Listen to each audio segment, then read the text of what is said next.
Good day mga ka-sounds, welcome back na naman sa ating panibagong video ngayon. So ngayong araw na ito, 4x4 po tayo dito na sound setup. Bali, 4 na live pro yung ating pang bass dito. Tapos mga Broadway naman yung tweeter at saka yung pang mid. Sa connection ng mga wirings ko dito, bali nakaparallel na po yan yung mga speakers para mas less po sa sa trabaho pag mas po na nagkakabit po tayo ng mga speak on po niya sa likod. Bali nakatap na po yung isang wire po dito, papunta yun dito sa isang speak on din dito, itong pang tweeter So ganyan din po yan sa itaas ng mga pang mid natin na speaker. Saka dito naman sa soundbox L-ported, ganun din po yan, nakatap din po siya. Yung gagamitin ko dito na amplifier para sa 4 na live pro is yung Joson Earth 1.5. So actually kayang-kaya naman talaga yan ng Joson Earth 1.5 dahil po nasa 1200 watts RMS po yan. Tsaka pang mid, Broadway NBX5 Ace LX 18, yung pang tweeter. Ito yung mga amplifiers. So yung mga processor na ginamit ko dito, yung crossover ng Broadway at saka 215 lamang na equalizer. Tapos papunta na yan sa mixer po dito. So ito yung mixer ng Mecman GF8 Pro. Bali 8 channel po yan. So ngayon magsa-sound check po tayo dito ngayon sa ating sound setup.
medyo mahina yung volume natin mga boss.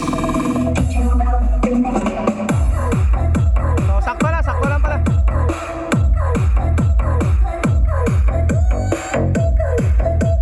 Shoutout kay DJ Roel. Sir, pahiram ng ano po niya, ng music.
Shoutout kay DJ Roel.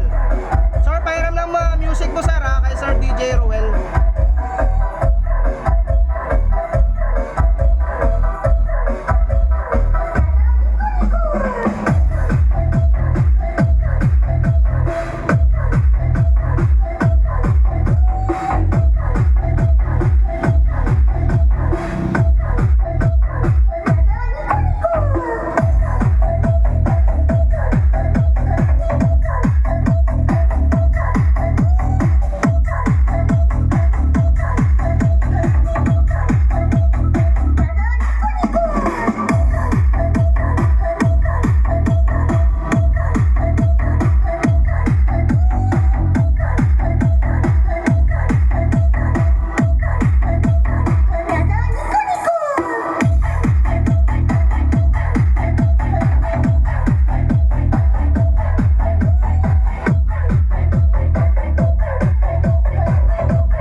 Sound check ko dito mga ka-sound sa Joson Earth 1.5 sa 4 na Live Pro. So napakaganda po ng tunog ng ating sound setup po dito. Simpleng sound setup. Pag ganito lamang yung sound setup po ninyo, masasatisfied na po kayo. So hanggang dito na lang muna. Sa mga bago nag-subscribe, huwag niyong kalimutan na i-hit yung notification bell button para sa mga video update natin na i-upload. Maraming salamat mga ka-sounds.